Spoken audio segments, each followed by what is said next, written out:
Hello guys, dito ngayon tayo sa bukid. Maglilinis tayo ng bangkat. At yan, magtatabas po tayo dito. Malawak na yung aking natabasan.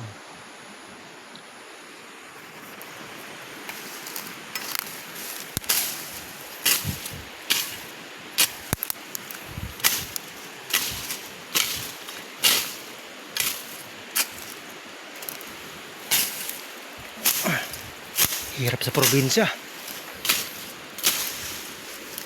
Pero dito kasi, pag wala kang tiyaga, hindi ka sisipagin.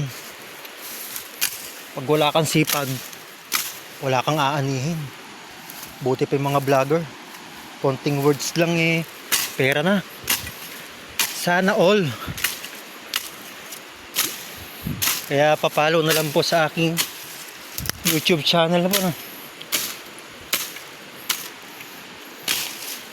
Napabayaan na kasi itong taniman ko, kaya marami ng damo.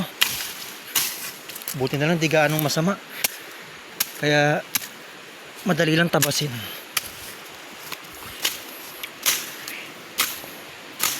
Abangan nyo po itatanim ko rito. Tsaka na lang natin bibidyoan kapag naitanim na. Baka mamaya di matuloy Yan, kunting linis pa.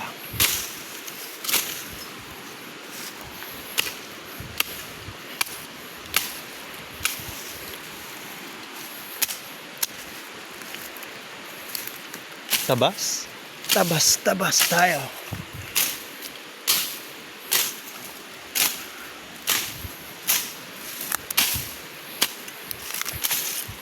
Ano ba English ng tabas? Dito po kasi sa amin pag gantong klaseng tabas, chicken knife tawag po rito. Kasi ginagamit din po itong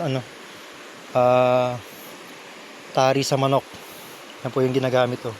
Yung manok po kasi namin dito mga malaki po kasi laki ng ostrich, kaya ganito po yung tari niya. Laki matalim yan. Chicken bass for short.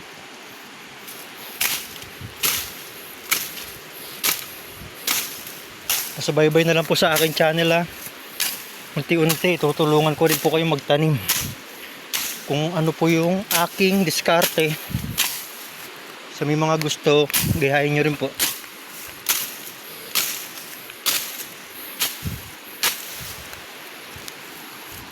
Bye-bye.